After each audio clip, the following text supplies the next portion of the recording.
Hey, what's up, everybody? This is the Holt Outdoors Podcast. I am your host, Brennan Holt, and we've got another podcast coming to you.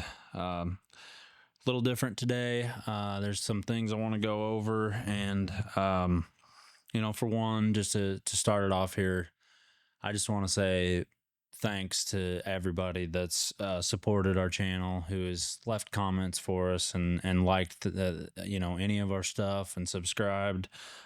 We really appreciate it, and things are going good for us. We're really enjoying it, and we hope that you guys are too. And I just wanted to take a minute to say thank you. And don't hesitate to share any of our stuff that we're putting out there. Share it with your friends, your hunting buddies, with your family. We're super grateful for the success that we've had, and we have a long ways to go still, but a lot of exciting things in the works here for us, and it's all thanks to you guys. So thank you for listening and doing everything that you do. With that said, I just wanted to kind of get on here today, and we've had several good guests here the last few weeks with tons of information, and I enjoyed those conversations. And today I just wanted to come on here and go over things with Shy and Ruby and kind of our plans going forward for this fall and things with the channel. So for one, I kind of am curious what you guys have to say. You guys have been great about giving feedback across all the platforms, and I just want to know what you guys would like to see for this fall for deer hunting, because the truth, I'm a deer hunter. I grew up deer hunting and turkey hunting, fishing, all that stuff, and so I went through. I'm a lot like a bunch of people. I like watching big deer. I like watching the Juries and the Lakoskis and all those big time hunting shows, Seek One. But I also like watching the hunting public, so I've been in that phase where I love to see huge bucks that are targeted and, almost surgically, gone after on a food plot or whatnot. And, I've kind of just grown out of that, honestly. To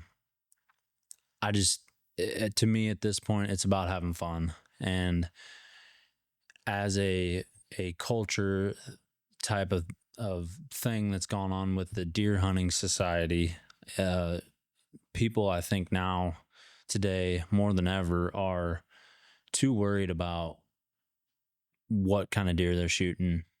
Somebody that's just getting into it, who's watching something on YouTube where somebody's killing a 170-inch deer, and they think that that's the norm and that they're a failure or not successful if they can't go out and do the same thing. And it's just not. It's not how it works, and it's not how it's meant to be. And there's nothing wrong with the people who are going out and killing massive deer, and they're letting them get to that age that they can. And there's nothing wrong with that. So I'm not coming at those people at all.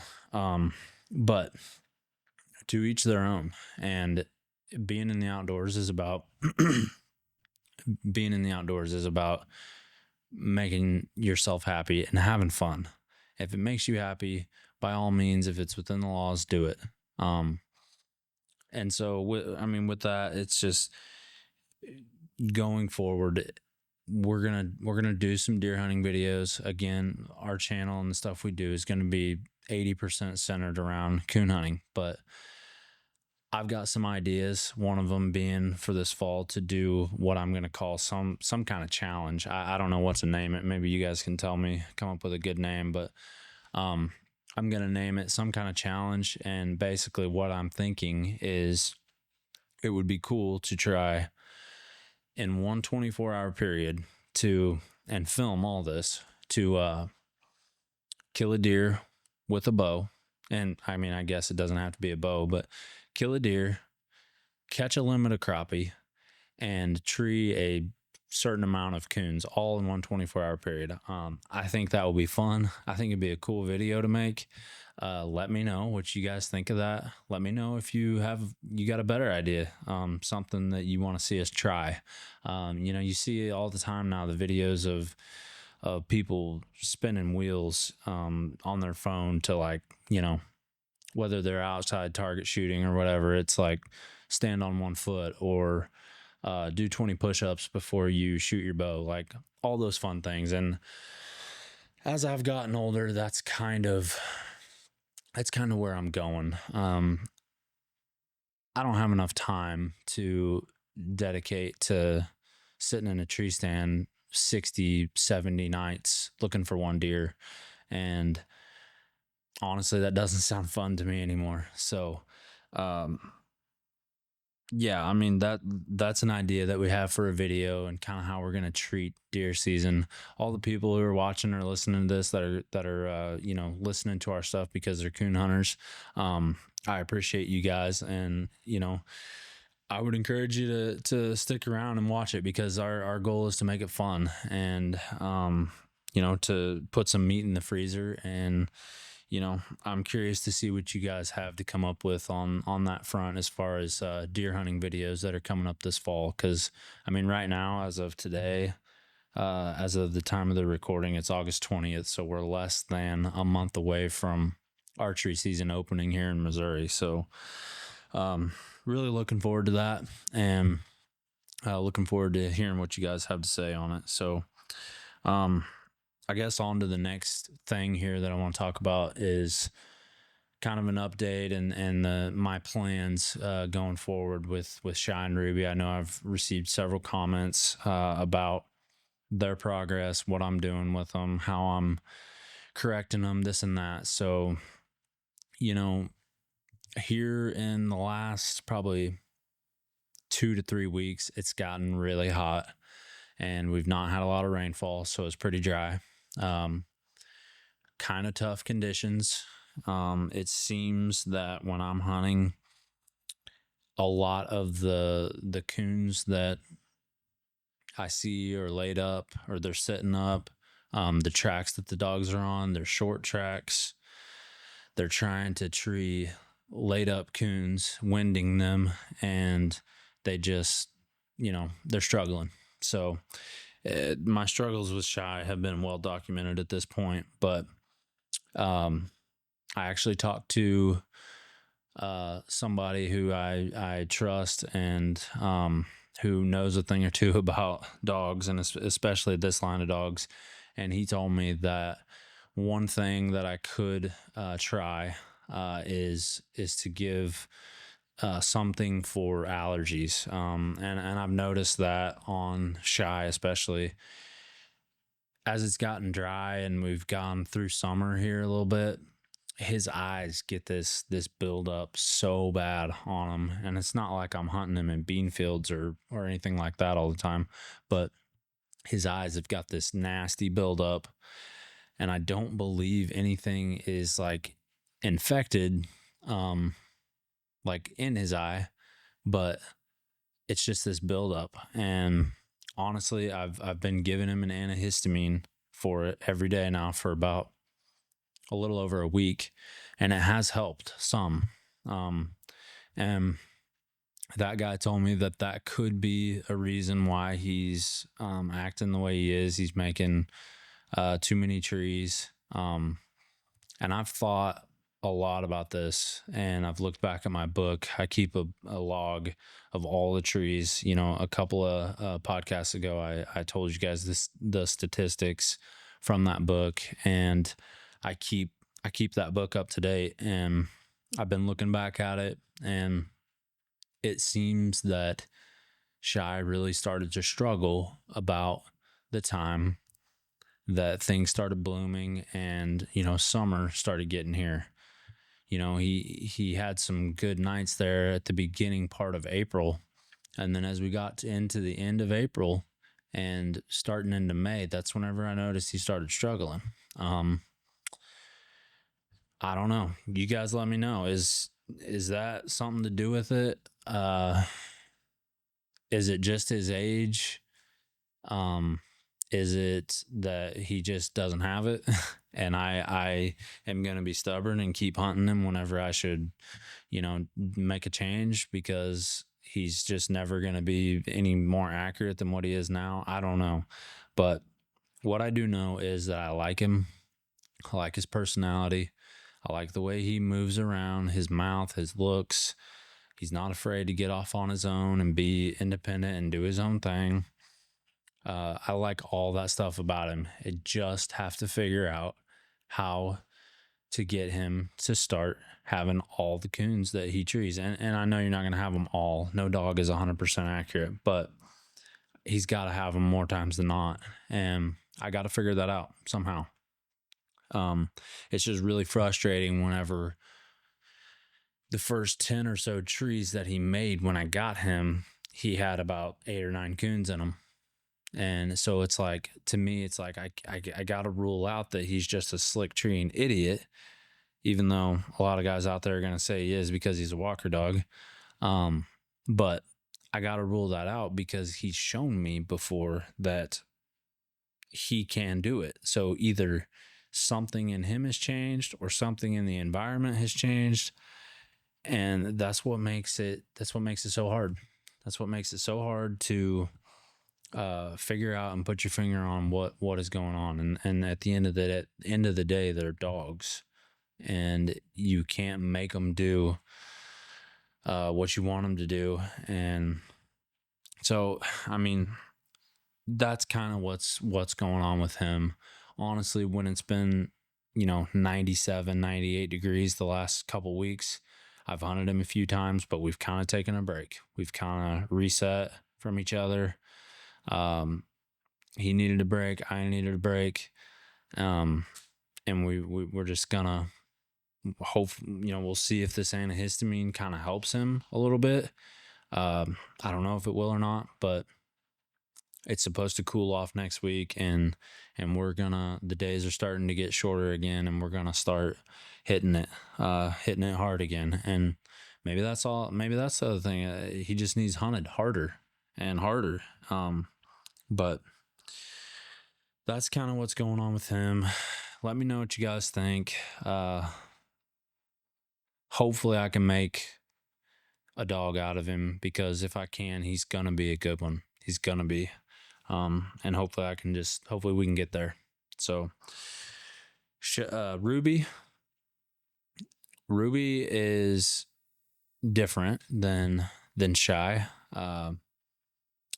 I'm not sure exactly when this one's going to be coming out, but soon you guys will be seeing another video, Coonhound Chronicles video of Shy and Ruby.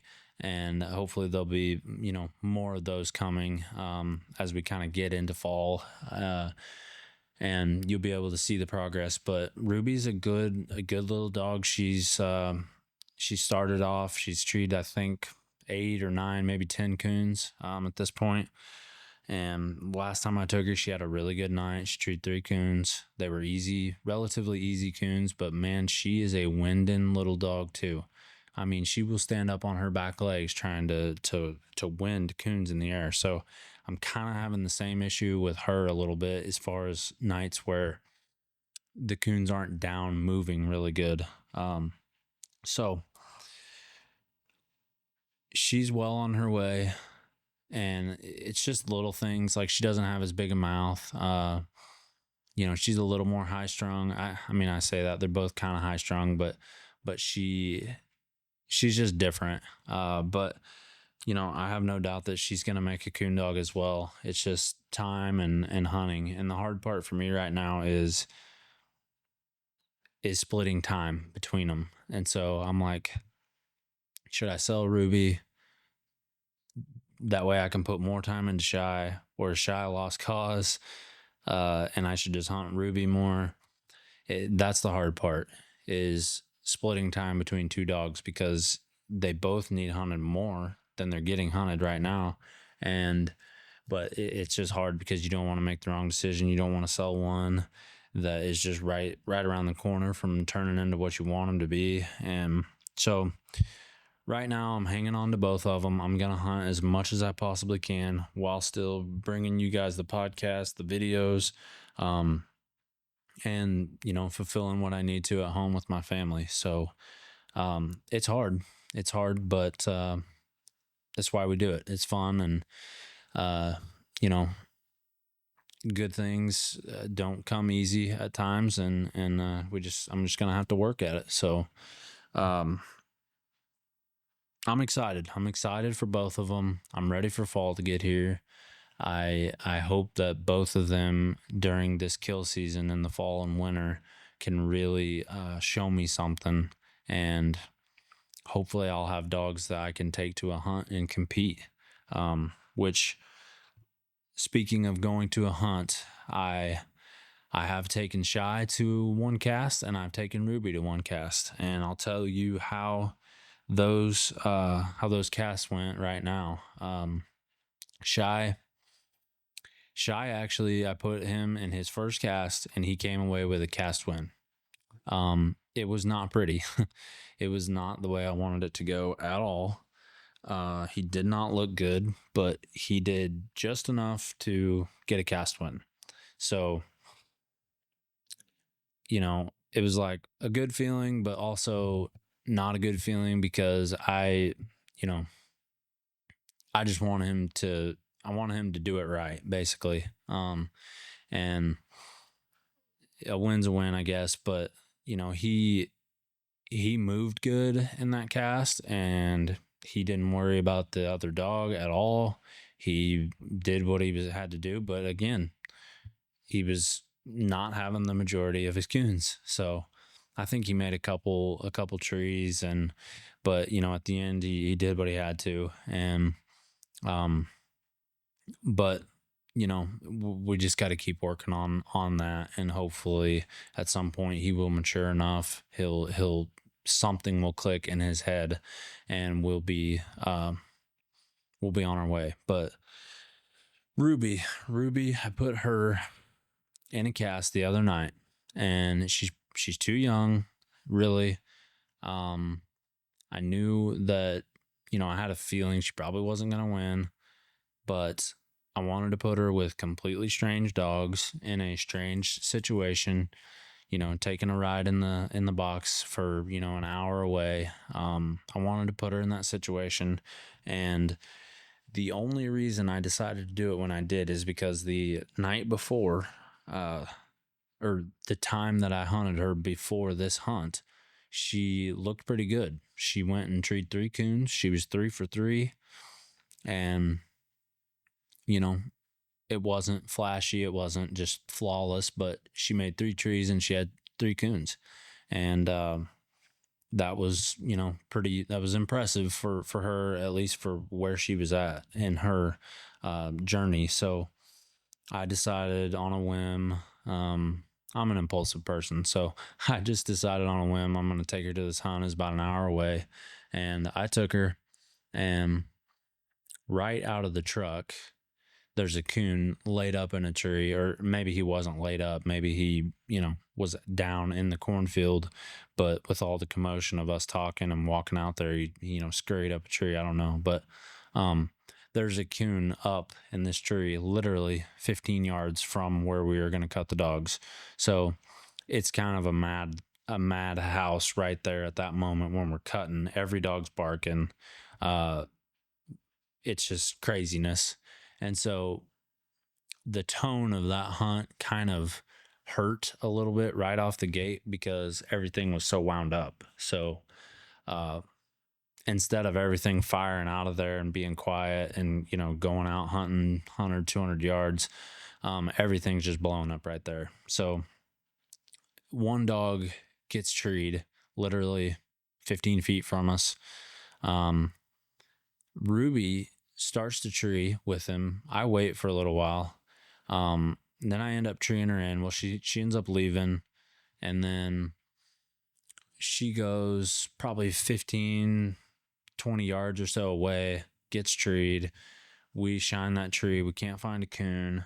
But this night we're hunting on this big cornfield, and there's a creek that runs all the way around it. This night it was completely silent, no wind. It was hot, no air movement whatsoever. So all the dogs in the cast were basically trying to lay up coons because there were several coons along this cornfield, but they just weren't down. And all the dogs struggled with that because there was no wind. But anyway, she makes one tree. We can't find a coon in that tree. We see a coon down a couple trees. I recut her.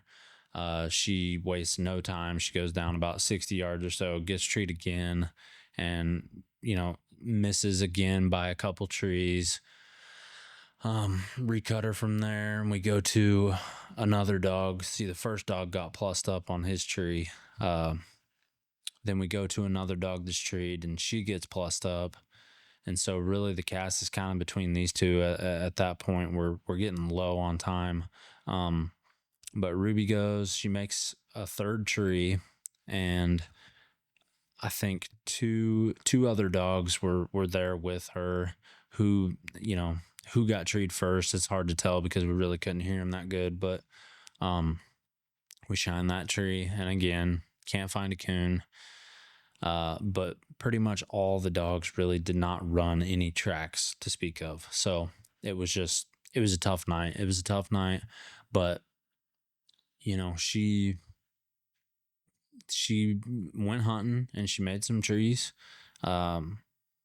She definitely needs hunting a bunch more and needs work, but I think she'll be all right. She'll make something, and we just gotta get that little bit of independence to come out in her, and I just feel like they'll both be better whenever coons are down moving a little better, but only time will tell that. So nevertheless, I'm excited. I don't know what I'm going to do just yet with Ruby and Shy. I just got to keep hunting for a while and just see how things go. But I am excited for the possibilities and the potential of both of them. And I'm excited for the potential of the channel. So really, that's kind of all I got for you today. I figured today would be a good day to kind of catch you all up on what I've been doing with Shy and Ruby and kind of our plans going forward. And yeah, we really appreciate all the support, and make sure to hit that like and subscribe button on the YouTube channel. Go to anywhere where you listen to your podcast if you want to listen to the audio only version of the podcast. And there's links and all kinds of things. Comment, and there's a link, I believe, to send us a text message directly if you have any questions. And yeah, we appreciate all the feedback and all the support. So we will see you on the next one. Peace.